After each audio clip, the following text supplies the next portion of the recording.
السلام علیکم friends, welcome back to my channel novels by Areed Shah. Friends, کیسے ہیں آپ سب لوگ؟ امید ہے سب خیریت سے ہوں گے۔ میری طرف سے آپ سب کو رمضان بہت بہت مبارک ہو۔ تو فرینڈز، آج ہم ایک نیو ناول سٹارٹ کرنے جا رہے ہیں جس کا نام ہے دا بیسٹ۔ اس کے رائٹر ہیں ارید شاہ۔ امید ہے آپ کو یہ ناول پسند آئے گا۔ تو آج ہم پھر اس ناول کے فرسٹ ایپیسوڈ سٹارٹ کرتے ہیں۔ وہ یہاں پہنچ چکا تھا۔ اسے بے دردی سے ایک تہہ خانے میں پھینک دیا گیا جہاں پہلے ہی کچھ لوگ موجود تھے۔ یہ 3 کمرے تھے۔ اسے سمجھنے میں زیادہ دیر نہیں لگی کہ یہ بھی ایک جیل تھی۔ ایک کمرہ بالکل خالی تھا جبکہ دوسرے کمرے میں 4 شخص موجود تھے اور تیسرے کمرے میں 2 شاید اس کی عمر کے لڑکے۔ اسے اسی بچوں والے کمرے میں پھینک دیا گیا۔ ایک لڑکا بالکل خاموش تھا جبکہ دوسرا اسے گہری نظروں سے دیکھ رہا تھا۔ وہ ایک سائیڈ دیوار کے ساتھ لگ کے بیٹھا تھا جبکہ دوسرا دوسری دیوار کے ساتھ۔ وہ بھی خاموشی سے تیسری دیوار کے ساتھ اپنی جگہ بناتا بیٹھ کر انہیں دیکھنے لگا۔ پھر ان میں سے ایک لڑکا ذرا سا مسکرایا۔ اس کے انداز سے سمجھنا مشکل نہ تھا کہ وہ ان 2 لڑکوں کی طرح عام لڑکا نہیں بلکہ ایک خواجہ سرا ہے۔ اس کے مسکرانے پر وہ بھی مسکرا دیا جبکہ دوسرا لڑکا انتہائی سنجیدگی سے زمین کے کسی کونے کو گھور رہا تھا۔ تو بڑا پیارا ہے، یہاں کیسے آیا؟ اسی لڑکے نے سوال کیا۔ وہ لوگ اس وقت جیلم کی ایک جیل میں تھے۔ کل ان سب کو اڈیالہ شفٹ کیا جا رہا تھا۔ یہ تقریباً 7 لوگ تھے جو قتل اور ایسے ہی بڑے بڑے گناہوں کی سزا پانے اپنے مقام پر جا رہے تھے۔ میں نے قتل کیا ہے، وہ ٹھہر کر بولا۔ لہجے میں انتہا کی نفرت تھی جبکہ اس کے اس بار بولنے پر دوسرا بچہ بھی اسے دیکھ کر ذرا سا مسکرایا۔ ہائے ہائے، کس کا قتل کیا ہے تو نے؟ وہ بچہ تقریباً بھاگتے ہوئے اس کے پاس آ بیٹھا جبکہ دوسرا لڑکا بھی شاید اس کے جواب کا منتظر تھا۔ اپنی ماں اور چچا کا، اس نے جواب دیا۔ وجہ بتائے گا کیا؟ لڑکے نے پوچھا جب اس نے نہ میں سر ہلایا۔ تم یہاں کیسے آئے؟ اس نے اس بچے سے پوچھا۔ میرے ابا نے مجھے گھر سے نکال دیا۔ وہ کہتا ہے کہ میں اس کا بچہ نہیں ہوں۔ میری ماں مجھ سے بہت پیار کرتی تھی لیکن چھپا کے رکھتی تھی سب سے اور پھر ایک دن ابا نے مجھے بہت مار کر گھر سے باہر نکال دیا۔ ایک بڑے صاحب نے مجھے اپنے ساتھ کام پر رکھا، مجھے کھانے کے لیے بہت پیسے بھی دیے لیکن نہ جانے کیوں چھوٹے سے پیکٹ میں آٹا ڈال کر میری جیب میں رکھوا دیا، لیکن وہی آٹا جب پولیس والوں نے دیکھا مجھے بہت مارا اور جیل میں ڈال دیا۔ میں نے کچھ نہیں کیا۔ وہ بچہ اگلے ہی لمحے پھوٹ پھوٹ کر روتے ہوئے اپنی حقیقت بیان کرنے لگا۔ اسے اس پر ترس سا آنے لگا تھا۔ کیسے کسی نے اپنے مطلب کے لیے اس کا استعمال کیا تھا؟ اور تم یہاں کیوں آئے ہو؟ وہ نہ چاہتے ہوئے بھی اسے مخاطب کر بیٹھا۔ میں نے اپنی ماں کو مار ڈالا لیکن فکر نہ کر، وجہ تیرے والی نہیں تھی، وہ مسکراتے ہوئے بولا جبکہ نہ جانے کیوں اس کی مسکراہٹ اس بچے کو شرمندگی کر گئی تھی۔ وہ کیسے جان گیا تھا وجہ کہ اس نے اپنے ماں اور چچا کا قتل کیوں کیا؟ تم لوگ کتنے دنوں سے یہاں ہو؟ وہ اس بچے کو نظر انداز کرتے ہوئے دوسرے سے پوچھنے لگا۔ ہم تو 4 دن سے یہاں ہیں۔ آج کوئی دوسرا صاحب آنے والا تھا نئے قیدیوں کے ساتھ۔ ہم اس کے ساتھ کل اڈیالہ والی جیل میں جائیں گے۔ مطلب جو صاحب ہمارے ساتھ آئے ہیں ان کے ساتھ ہم لوگ صبح جائیں گے؟ اس نے پھر سے سوال کیا جس پر بچے نے ہاں میں سر ہلایا۔ پھر وہ بچہ بھی اسی کے ساتھ دیوار کے ساتھ ٹیک لگا کر بیٹھ گیا۔ دوسرے بچے کو تو اس نے پھر دیکھنے کی بھی غلطی نہیں کی تھی۔ عجیب پرسرار سا لڑکا تھا۔ کتنے لوگ ہیں جیل میں؟ افسر نے پوچھا۔ سر 7 لوگ ہیں۔ صبح انہیں دوسری جیل میں شفٹ کر دیا جائے گا۔ کوئی عورت ہے؟ بڑے صاحب کے پوچھنے کا انداز ایسا تھا کہ سامنے والا بات کی گہرائی تک پہنچ گیا۔ جی نہیں سر، 4 مرد ہیں، 3 بچے ہیں، اس نے فوراً جواب دیا۔ اسے ایسے مرد اچھے نہ لگتے تھے جو ان قیدیوں کی مجبوری کا فائدہ اٹھاتے تھے۔ نہ جانے کتنی ہی معصوم عورتیں اور لڑکیاں اس جیل سے دوسری جیل جانے سے پہلے ہی اس شخص کے سامنے برباد ہو چکی تھی۔ کیا یار، موڈ خراب کر دیا۔ کوئی لڑکی عورت نہیں ہے کیا؟ اس نے پھر سے سوال کیا۔ نہیں صاحب، کوئی عورت نہیں ہے، کوئی لڑکی نہیں ہے، 3 بچے ہیں اور 4 مرد ہیں۔ لیکن میں نے تو سنا تھا کہ ایک خواجہ سرا بھی ہے۔ ان سب میں اس نے مسکراتے ہوئے پوچھا اور اس کے انداز پر افسر کا دل چاہا کہ اس کا منہ توڑ دے۔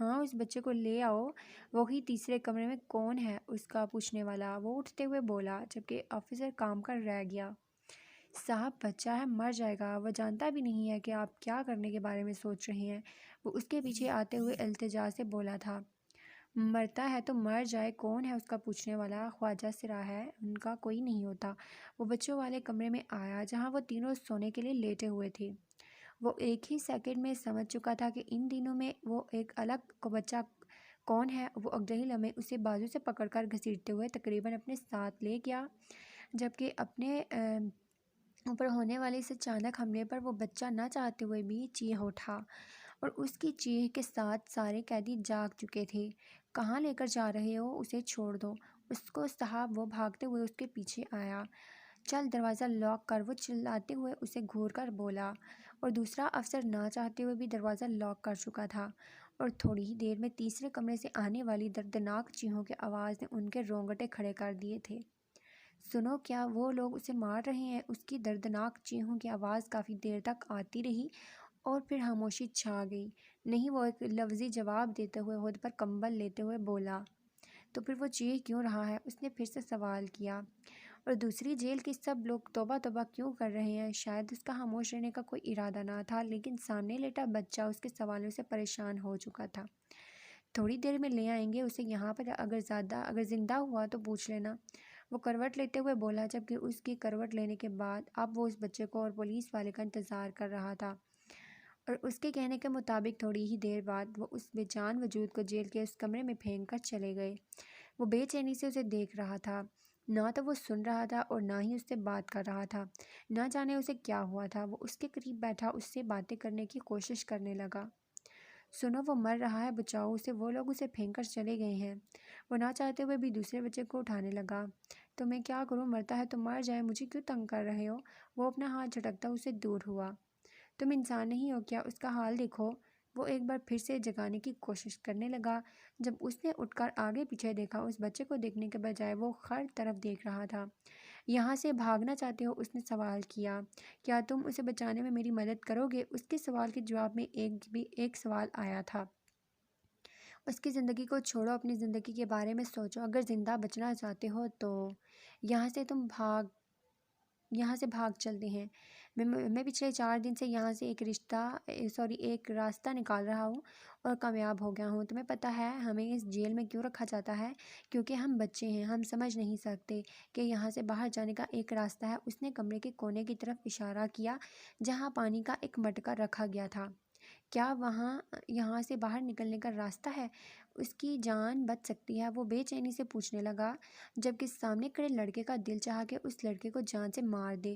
وہ اس کی زندگی بچانے کے بارے میں سوچ رہا تھا، اسے آزادی دینے کے بارے میں سوچ رہا تھا، جبکہ اسے صرف اور صرف اس لڑکے کی زندگی کی پڑی تھی۔ میں تمہارے بارے میں بات کر رہا ہوں، یہ یہیں پر رہے گا، یہ ہمارے ساتھ بھاگنے کے قابل نہیں ہے، اور ویسے بھی اب یہ افسر کی نظر میں آ چکا ہے۔ مجھے نہیں لگتا کہ وہ اسے یہاں سے سینٹرل جیل جانے دے گا۔ ہمیں یہاں سے نکلنا چاہیے، ہمارے پاس یہاں سے بھاگنے کا ایک موقع ہے، وہ اسے سمجھا رہا تھا۔ نہیں، میں یہاں سے تب تک نہیں چلوں گا تمہارے ساتھ جب تک تم اس بچے کو ہمارے ساتھ لے کر نہیں جاتے۔ اور ایک اور بات یاد رکھو، اگر تم نے یہاں سے بھاگنے کی کوشش کی تو میں اپنے ساتھ ساتھ تمہیں بھی پھنسا دوں گا۔ وہ اسے دھمکی نہیں دینا چاہتا تھا، لیکن وہ اتنا سنگ دل پتھر دل انسان تھا کہ اسے اس مرتے ہوئے انسان کی پرواہ ہی نہیں تھی۔ اس نے مجبور ہو کر ایسا کہا، میری کوئی ذمہ داری نہیں ہے اگر ہم دونوں کے بھاگنے میں یا تم مارے گئے تو یہ امید مت رکھنا کہ میں بچانے آؤں گا۔ اور راستہ وہ کھولتے ہوئے بولا، جبکہ اس کے مان جانے پر اگلے ہی لمحے کمبل اس بچے پر ڈالتے ہوئے اسے اپنے کندھوں پر اٹھانے لگا۔ اب جلدی چلو، کیا ساری زندگی یہیں کھڑے رہنے کا ارادہ ہے؟ وہ انتہائی غصے سے گھورتے ہوئے بولا کہ اس کے دھڑانے پر وہ فوراً اس کے پیچھے بھاگتے ہوئے آیا تھا۔ اسے اپنے کندھے پر اٹھا کر بھاگنا اس کے لیے آسان نہیں تھا، لیکن وہ اسے یوں مرنے بھی نہیں دے سکتا تھا۔ یا اللہ جانے وہ بچہ زندہ بھی ہوگا یا مر چکا ہوگا۔ وہ بھاگتے ہوئے جیل میں آیا تھا، لیکن یہاں کوئی بھی موجود نہیں تھا۔ مٹکا ایک سائیڈ پر تھا، وہاں سے پردہ ہٹا دیا گیا تھا۔ انسپکٹر فوراً آیا اور کمبل اس جگہ سیدھا کر کے مٹکا دوبارہ اسی جگہ پر رکھنے لگا۔ وہ نہیں چاہتا تھا کہ وہ بچے پکڑے جائیں گے وہاں، وہ نہیں چاہتا تھا کہ وہ اس ستم گھر کا نشانہ ایک بار پھر سے بنے۔ یا اللہ ان بچوں کی جان کی حفاظت کرنا۔ وہ دعائیں مانگتے ہوئے واپس جیل سے باہر جانے لگا۔ جب باہر لگے ہوئے ایک ٹیلی فون کے گھنٹی کی آواز سنائی دی، وہ فوراً اس کی طرف آیا۔ 2 بچے باہر کی طرف بھاگ رہے تھے۔ جلدی سے سب کو خبر کرو، میں ان کے پیچھے جا رہا ہوں، باہر کھڑے کانسٹیبل نے کہا۔ ہاں تم پکڑنے کی کوشش کرو، میں سب کو خبر کرتا ہوں۔ اس نے ٹیلی فون واپس اپنی جگہ پر رکھا، لیکن کسی کو بھی خبر کیا بنا باہر کی طرف چلا گیا۔ جلدی بھاگو، تم سے تو بھاگا بھی نہیں جا رہا، لاؤ اسے میرے کندھے پر رکھو۔ وہ نہ چاہتے ہوئے بھی اس پر ترس کھانے لگا۔ تم اتنے بھی برے نہیں ہو جتنے کہ بنتے ہو، بکواس بند کرو، ہمارے پاس زیادہ وقت نہیں ہے۔ وہ اس کے کندھے سے بچے کو اپنے کندھے پر لیتے ہوئے غصے سے دھاڑا تھا، جبکہ نہ چاہتے ہوئے بھی دوسرا بچہ مسکرا دیا۔ مجھے اپنا نام تو بتا دو۔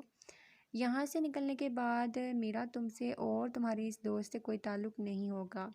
بہتر ہے ہم ایک دوسرے کو اپنے نام بھی نہ بتائیں۔ وہ تیزی سے بھاگتے ہوئے بول رہا تھا، جبکہ پیچھے سے حوالدار کی آواز آ رہی تھی جسے وہ دونوں اگنور کیے ہوئے تھے۔ میرا نام آریان ہے، اس نے مسکراتے ہوئے بتایا۔ میں اپنا نام تمہیں نہیں بتانا چاہتا ہوں، لیکن اس بیٹری کا نام ٹائر ہوگا۔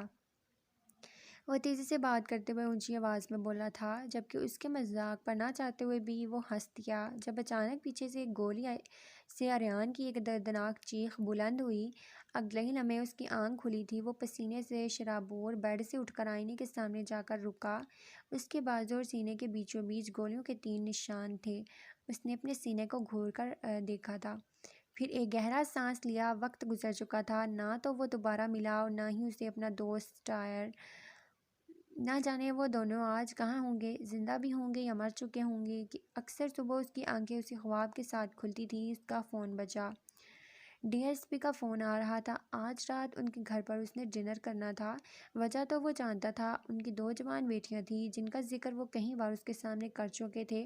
وہ خود بھی اب شادی کر لینا چاہتا تھا۔ اگر ان دونوں میں سے اسے کوئی بھی لڑکی پسند آتی ہے تو وہ شادی کے لیے تیار تھا۔ اب خود بھی اکیلے رہ رہ کر وہ تھک چکا تھا۔ وہ اپنی زندگی میں آگے بڑھنا چاہتا تھا، اپنا گھر بسانا چاہتا تھا۔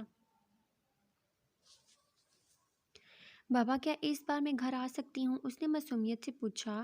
وہ کتنے دنوں سے ان کے فون کا انتظار کر رہی تھی، لیکن ان کا فون نہ آنے کی وجہ سے آج مجبور ہو کر اس نے خود فون کر لیا تھا۔ آخر وہ اس کے بابا تھے، اس کے لیے عزیز تھے، لیکن شاید وہ ان کے اتنے عزیز نہیں تھی، تبھی تو انہیں اس کی یاد نہیں آتی تھی۔ جانا، میں تمہیں کتنی بار سمجھا چکا ہوں کہ تم گھر نہیں آ سکتی، میری بات تمہیں سمجھ کیوں نہیں آتی؟ بابا کی آواز میں کہیں نہ کہیں غصہ شامل تھا۔ بابا میری ساری کلاس فیلوز اپنے اپنے گھر جا رہی ہیں، صرف میں یہاں رہ کر کیا کروں گی؟ وہ پریشانی سے بولی۔ پورا ہاسٹل تو نہیں جا رہا نا؟ گھر دوسری کلاس کی لڑکیاں ہیں نا، وہاں بہتر ہے، وہیں رہو تم۔ جب مجھے لگے گا کہ تمہیں گھر بلا لینا چاہیے، میں خود تمہیں بلا لوں گا۔ اور ہر بار فضول باتیں کرنے کے لیے فون مت کیا کرو، بزی ہوتا ہوں میں، اکبر صاحب نے غصے سے کہا۔ بابا میری روم میٹس بھی اپنے گھر جا رہی ہیں، وہ پھر سے بتانے لگی۔ جانا، تمہیں ایک بات سمجھ میں نہیں آتی؟ کتنی بار سمجھاؤں کہ تم گھر نہیں آ سکتی، مطلب نہیں آ سکتی؟ اب فون رکھ رہا ہوں میں، تمہاری فضول باتوں کے لیے وقت نہیں ہے میرے پاس۔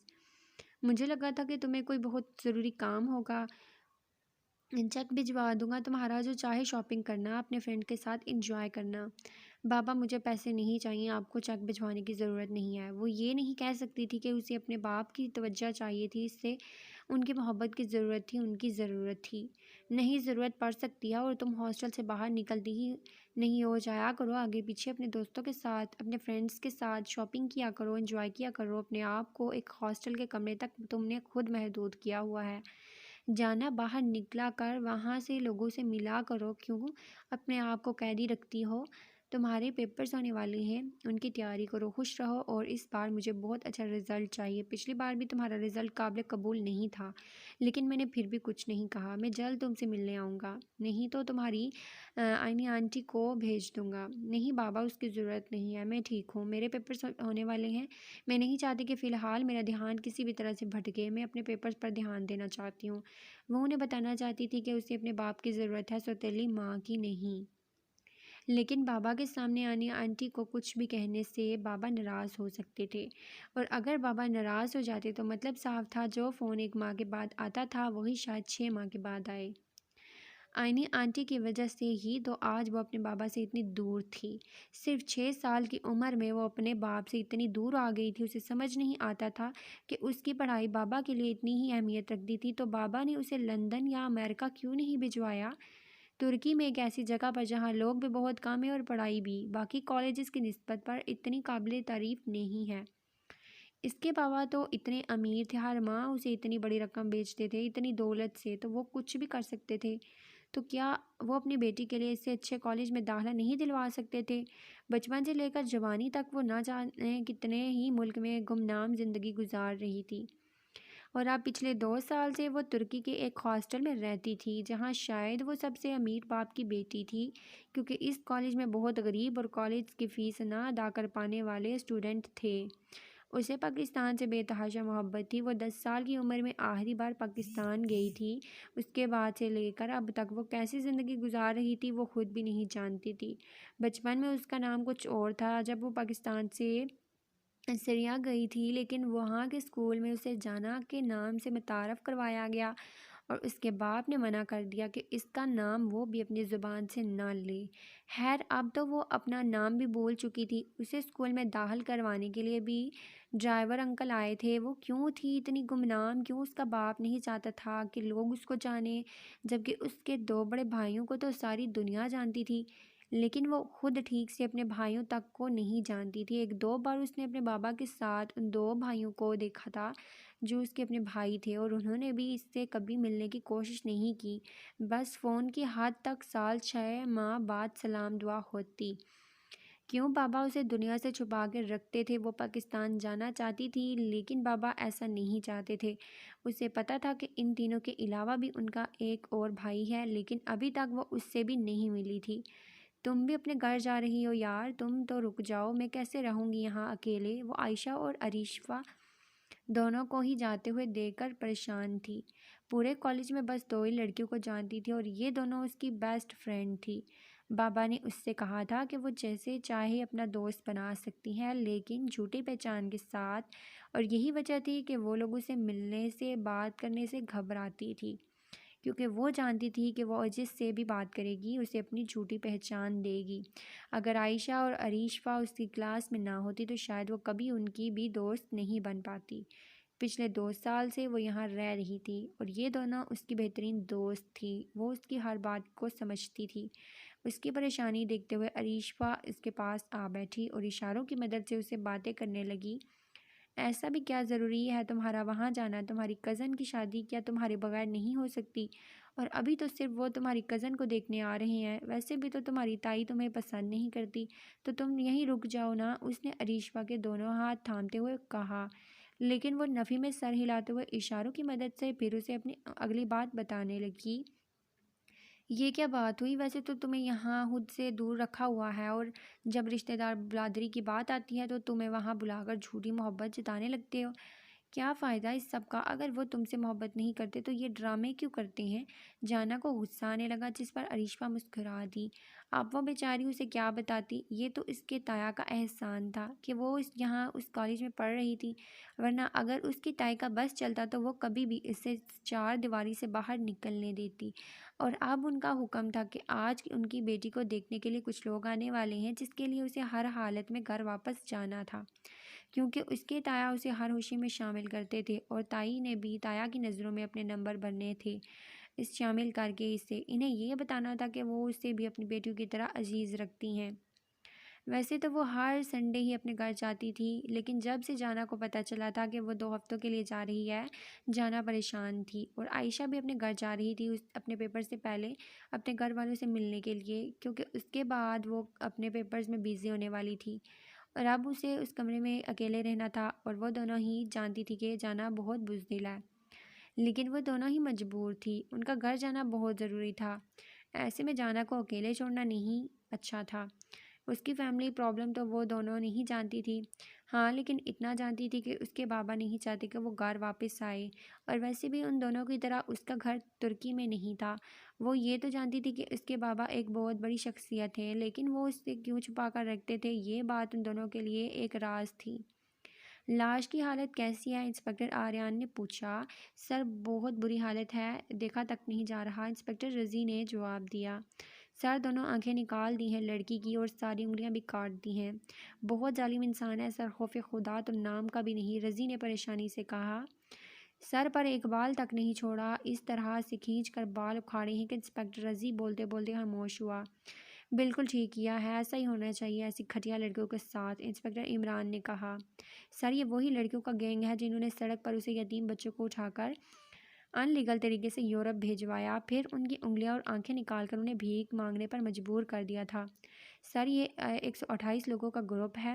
اب اس گروپ میں کون کون شامل ہیں ہم نہیں جانتے، سوائے اس کے کہ ان کے سر کے بالوں کے بیچ میں سرجری سے کارڈ لوڈ کیا گیا تھا۔ سر یہ قاتل جو کوئی بھی ہے اپنے ہر قتل کے بعد ایک چھوٹا سا کارڈ چھوڑتا ہے جس کے اوپر دا بیسٹ لکھا ہوتا ہے، اور لاشوں کی حالت ایسی ہوتی ہے کہ دیکھا تک نہیں جا سکتا۔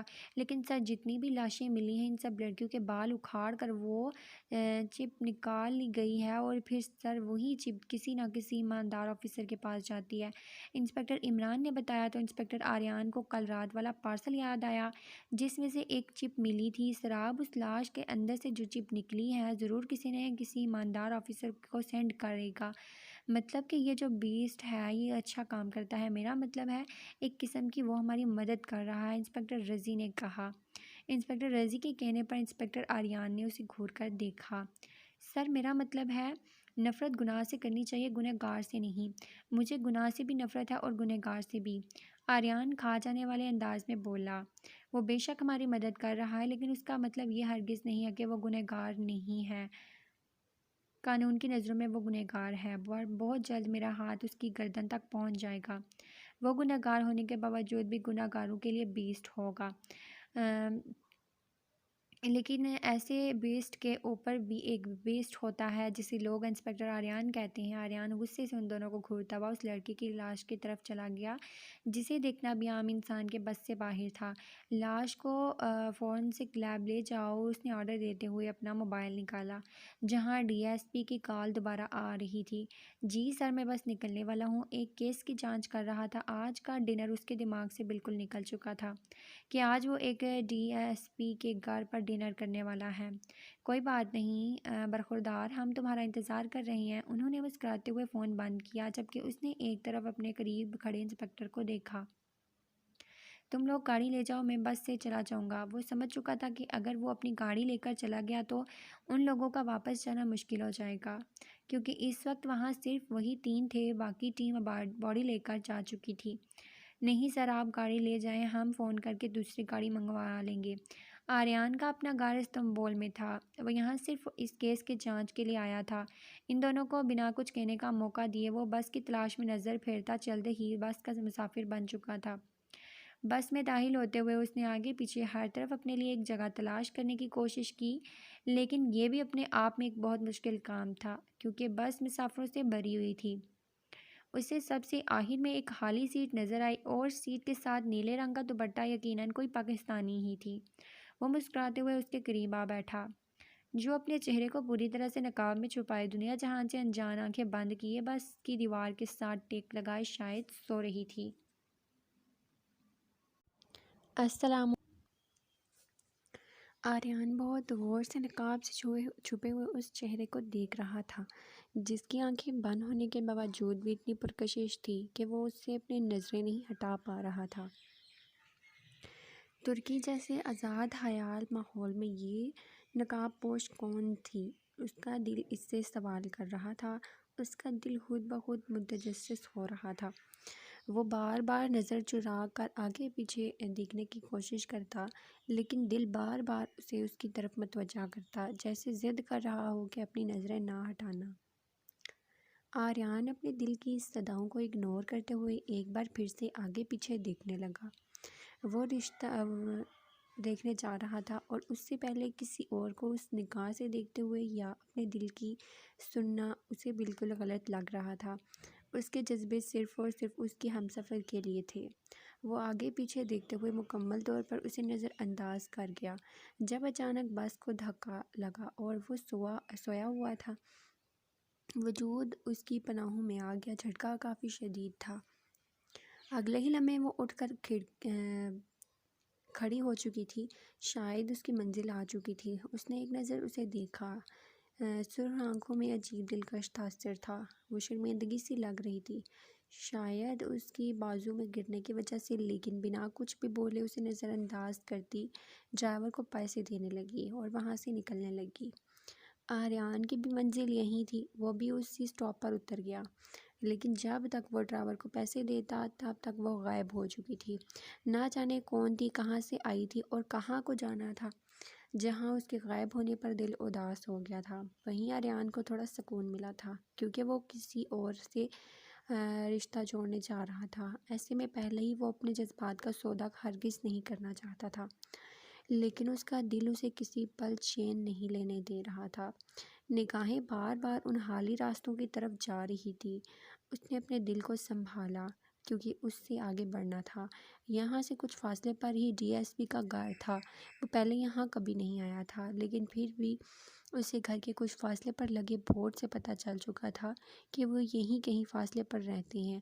اس نے راستے میں ایک انسان سے پوچھ لیا، جو خود ہوش ہوتے ہوئے اسے اس رہنمائی انسان کے گھر لے گیا تھا۔ نرم دل، نرم گوشت سے انسان اپنی نرم طبیعت سے سب کی رہنمائی کرتے تھے، اور یہ نہیں چاہتا تھا کہ وہ انہیں تکلیف دینے کی ذرا سی بھی وجہ بنے۔ اس کے ساتھی تمام آفیسرز کہتے تھے کہ تم بہت خوش قسمت ہو کہ سر تمہیں اتنا پسند کرتے ہیں، اور یہ ان کی پسندیدگی کی ایک علامت تھی کہ انہوں نے باتوں ہی باتوں میں کئی بار اسے جتایا تھا کہ وہ اس کو اپنا بیٹا بنانا چاہتے ہیں۔ شاید وہ جانتے تھے کہ آریان کا کوئی بھی نہیں ہے، نہ ماں باپ، نہ کوئی دوست، نہ بھائی۔ شاید اس لیے وہ خود ہی اس کے لیے رشتہ لے کر آئے تھے، وہ کبھی کسی غیر کا نہیں بلکہ اپنی بڑی بیٹی کا۔ ویسے تو آریان نے بھی ہاں کر دی تھی، ہاں اسے کوئی اعتراض نہیں تھا، کیونکہ وہ جانتا تھا کہ سر کی طرح ان کی بیٹی بھی ایک بہت اچھے اور پیارے سے دل کی مالک ہوگی، اور آج نہیں تو کل تو اسے گھر بسانا ہی ہے۔ وہ بھی تنہا رہ کر تھک چکا تھا، وہ بھی چاہتا تھا کہ جب وہ شام کو تھک ہار کر گھر جائے تو اس کی پیاری سی بیوی اس کا انتظار کر رہی ہو۔ وہ اسے اپنے سارے دن کی روٹین بتائے، جس پر وہ مسکراتے ہوئے اس کے مسئلے کا حال بتا کر اپنی میٹھی میٹھی باتوں سے اس کے سارے مسائل حل کر دے، اور مسائل بھی حل نہ کر پائے تو پیار کی دو میٹھی باتیں جو اس کی تھکاوٹ کو دور کر دے۔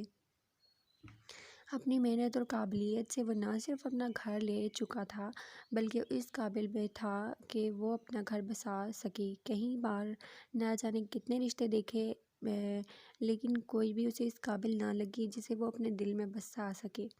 لیکن سر کی بیٹی سے وہ کئی ساری امیدیں جوڑ کر جا رہا تھا۔ جب یہ دل اس سے بغاوت کرنے لگا، صرف ایک ہی بار دیکھا تھا اسے، اتنی پاس بیٹھی تھی، وہ کیوں پاگلوں کی طرح جا کر اس کے پاس بیٹھ گیا؟ میں اگر دل کا حال سمجھتا تو یقیناً وہ نہ جاتا۔ اسے کیا پتا تھا کہ اس کا دل یوں بے لگام ہو جائے گا کہ اب ہاتھ ہی نہیں آ رہا تھا۔ ابھی ایک گھنٹہ پہلے تو دل بھی نارمل تھا، بس یہ نیلے دوپٹے والی بے چین کر گئی۔ اس نے گھر کا دروازہ کھٹکھٹایا تو سر خود اسے ریسیو کرنے باہر تک آئے تھے۔ بہت دیر لگا دی، برخوردار، میں تو کب سے انتظار کر رہا تھا تمہارا۔ انہوں نے مسکراتے ہوئے اسے اپنے گلے سے لگایا، جبکہ وہ بنا کچھ کہے خاموشی سے ان کے ساتھ اندر آ گیا تھا۔ طیبہ، آئمہ میری جان، جلدی سے کھانا لگاؤ، پھر مل کر باتیں کرتے ہیں، انہوں نے اپنی دونوں بیٹیوں کو مخاطب کرتے ہوئے کہا، جبکہ آریان ان کے ساتھ ساتھ چلتے ہوئے باہر نکل گیا تھا، جہاں ایک چھوٹے سے باغیچے میں انہوں نے کھانے کا انتظام کیا ہوا تھا۔ ان کا گھر زیادہ بڑا نہیں تھا، لیکن اپنی محنت سے بنایا یہ آشیانہ انہیں بہت عزیز تھا۔ یہ ہے میری بیگم اور یہ میری بیٹیاں طیبہ اور یہ آئمہ ہیں۔ انہوں نے اپنی دونوں بیٹیوں کی طرف اشارہ کرتے ہوئے تعارف کروایا۔ وہ دونوں جینز پر لانگ جمپر پہنے، اسکارف سے چہرہ کور کیے بہت پیاری لگ رہی تھی۔ مسکرا کر اسے ہیلو کہتی سامنے بیٹھ چکی تھی۔ ارے میرے عاشی آ گئی ہے، اسے بھی کہو کہ آ کر کھانا کھا لے، انہوں نے مسکراتے ہوئے کہا۔ لہجے میں بے حد محبت تھی، جیسے وہ اپنی عزیز جان کا نام لے رہے ہوں، جس پر نہ جانے کیوں ان کی بیگم کا موڈ بری طرح سے آف ہو گیا تھا۔ وہ تھک گئی ہے، ابھی تو آئی ہے، آرام کرنے دیں اسے، بیگم نے سختی سے کہا۔ ارے آرام بعد میں کر لے گی، پہلے بلاؤ اسے، کھانا تو کھا لے، بنا کھانا کھائے سو جائے گی۔ ان دونوں کے علاوہ میری ایک اور بیٹی بھی ہے، میری بھتیجی عائشفہ، ابھی پڑھ رہی ہے، ہاسٹل میں رہتی ہے، یہاں سے اس کا کالج بہت دور پڑ جاتا ہے، اس لیے آج ہی واپس آئی ہے، 2 ہفتے یہیں پر رہے گی، شادی وغیرہ کے بعد ہی واپس جائے گی۔ میں نے تو سب کو بتا دیا کہ تمہیں شادی کی جلدی ہے، اور ہمیں بھی اس بات پر کوئی اعتراض نہیں، ہم فرض شناس لوگ ہیں، ہمیں سارے کام جلدی جلدی کر لینے چاہیے، نہ جانے کب بلاوا آ جائے، وہ کہکا لگاتے ہوئے بولے، جبکہ آریان کو اتنی جلدی ان سب چیزوں کی امید نہیں تھی۔ اب وہ ہاں کر کے شاید نہیں، یقیناً انہیں جلد بازی کا ثبوت دے چکا تھا۔ کچھ دن پہلے جب سر نے پوچھا تھا کہ تمہیں ایک اچھی سی لڑکی مل جائے تو کیا شادی کر لو گے، تو آریان نے کہا سر کوئی لڑکی ملے تو میں فوراً اسے شادی کر لوں گا، اور اس کا مطلب صحیح معنوں میں اسے اب پتہ چل رہا تھا۔ آپ بھی کن باتوں میں لگ گئے ہیں، بچے کو کھانا تو کھانے دیں، بیگم نے ایک بار پھر سے سختی سے کہا۔ مطلب صاف تھا کہ اس سب کے بیچ میں وہ اس کا ذکر نہیں سننا چاہتی تھی۔ طیبہ بیٹا کھانا دو، انہوں نے طیبہ کو دیکھتے ہوئے کہا، تو وہ فوراً ہاں میں سر ہلا کر اسے سرو کرنے لگی۔ کھانا پرسکون سے ماحول میں کھایا گیا، اور تھوڑی ہی دیر میں اس نے جانے کے لیے کہا، جس پر سر نے اسے چائے کے لیے روکنا چاہا، لیکن نہ جانے کیوں اس ماحول میں خود کو مسفٹ محسوس کر رہا تھا۔ اس کے دوسرے بار کہنے پر شاید سر بھی اس کے مزاج کو سمجھتے ہوئے اسے جانے کی اجازت دے چکے تھے۔ تم میری بیٹی سے مل چکے ہو بیٹا، اب آگے تمہاری مرضی، سچ کہوں تو میں تمہیں کھونا نہیں چاہتا تھا، اسی لیے یہ سب کچھ اتنی جلدی کر رہا ہوں۔ تمہارے جیسا قابل انسان میرا بیٹا بن جائے، اس سے زیادہ خوشی کی کون سی بات ہو سکتی ہے میرے لیے۔ میری بیٹی میں کسی قسم کی کوئی برائی نہیں ہے، یہ میں ایک باپ ہونے کے ناطے فخر سے کہتا ہوں۔ میں دعوے سے کہہ سکتا ہوں کہ میری بیٹی تمہارے ساتھ خوشحال زندگی گزار سکتی ہے، میری بیٹی تمہیں کبھی شکایت کا موقع نہیں دے گی، اور مجھے یقین ہے کہ تم بھی کبھی مجھے شکایت کا موقع نہیں دو گے، انہوں نے مسکراتے ہوئے کہا۔ جی سر، میں پوری کوشش کروں گا، نہ جانے کیوں اس کا دل اس کے الفاظ کے ساتھ نہیں دے رہا تھا۔ تم کچھ چھپا رہے ہو مجھ سے، انہوں نے مسکراتے ہوئے کہا۔ نہیں سر، ایسا تو کچھ نہیں ہے، بس کیا برخوردار، تم مجھے اپنا دوست سمجھ کر بتا سکتے ہو، یہ مت سوچنا کہ اگر میری بیٹی تمہیں پسند نہیں آئی تو میں تمہارے ساتھ کسی قسم کی کوئی زبردستی کروں گا، ایسا ہرگز نہیں ہے بیٹا، تم آرام سے سوچ سمجھ کر جواب دو۔ انہوں نے اس کے کندھے پر ہاتھ رکھتے ہوئے کندھے کو تھپتھپایا۔ سر دراصل میں آپ سے کچھ چھپانا نہیں چاہتا، یہاں سے آپ کے گھر آتے ہوئے میں نے ایک بس لی تھی، اور وہاں میں نے ایک لڑکی کو دیکھا، نہ جانے کیوں سر اس لڑکی کو دیکھتے ہی جیسے میرا دل دھڑکنا بھول گیا، نہ جانے وہ کون تھی، میں نے اسے نظر انداز کرنے کی مکمل کوشش کی لیکن نہیں کر پایا، نہ جانے کیوں میرے دل کا ہر ٹکڑا میرے ساتھ بغاوت کر رہا تھا، میں مکمل بے بس ہو گیا تھا، اس لڑکی کو سوچتے ہی میرا دل بہت زور سے دھڑکنے لگا، مجھے کچھ سمجھ نہیں آ رہا، ابھی کچھ گھنٹے پہلے کی بات ہے سر، آپ مجھے جانتے ہیں، میں اس طرح کا انسان نہیں ہوں، یہاں آ کے میں خود کو بے بس محسوس کر رہا ہوں سر، بس یہی وجہ ہے کہ میں طیبہ کے لیے شور نہیں ہو پا رہا، سر پلیز یقین کریں، آج سے پہلے کوئی نہیں تھی میری زندگی میں، لیکن نہ جانے اس لڑکی کو دیکھتے ہی مجھے کیا ہو گیا، شاید میں اس کا چہرہ نہیں دیکھ پایا، اسی لیے اس کی طرح سے بے بس ہو رہا ہوں۔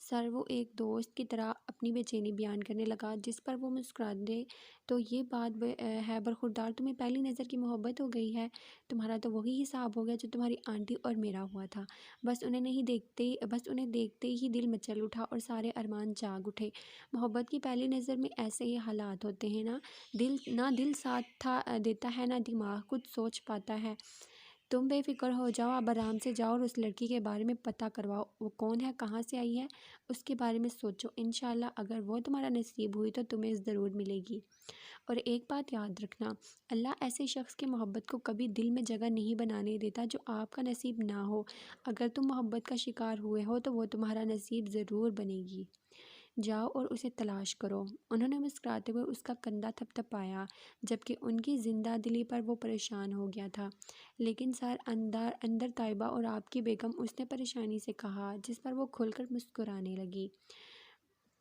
میری بیٹی اور میری بیوی کی وجہ سے تمہیں پریشان ہونے کی ضرورت نہیں ہے، میں سنبھال لوں گا، لیکن کبھی کسی کے ساتھ زبردستی نہیں کروں گا۔ آریان بیٹا، یہ تو نصیبوں کا کھیل ہے۔ میری خواہش ہے تمہیں اپنا داماد بنانے کی، تو ہو سکتا ہے کہ تمہاری نصیب میں میری بچی کے ساتھ ہی لکھا ہو۔ اللہ تمہیں خوش رکھے۔ اگر میری مدد کی ضرورت ہو تو ضرور کہنا، اور رشتہ لینے میں خود جاؤں گا، تم بس میری بہو کو تلاش کرو۔ انہوں نے ہنستے ہوئے اسے گلے سے لگایا، جبکہ آریان یہ سوچ رہا تھا کہ اس دنیا میں ایسے شخص کی بہت کمی ہے۔ اگر ہر انسان ان کی طرح سوچنے لگے تو یہ دنیا بہت بدل جائے۔ آریان کو دروازے تک چھوڑنے کے بعد وہ گھر میں داخل ہوئے تو سامنے ہی وہ منہ پھلائے بیٹھی تھی، اور انہیں دیکھتے ہی بھاگتے ہوئے اس کے سینے سے آ لگی۔ میری بیٹی اتنی خفا کیوں ہے؟ لگتا ہے ابھی تک اس نے کھانا نہیں کھایا۔ وہ اس کے چہرے پر بوسہ دیتے ہوئے بولے، جس پر وہ ہاں میں سر ہلا گئی۔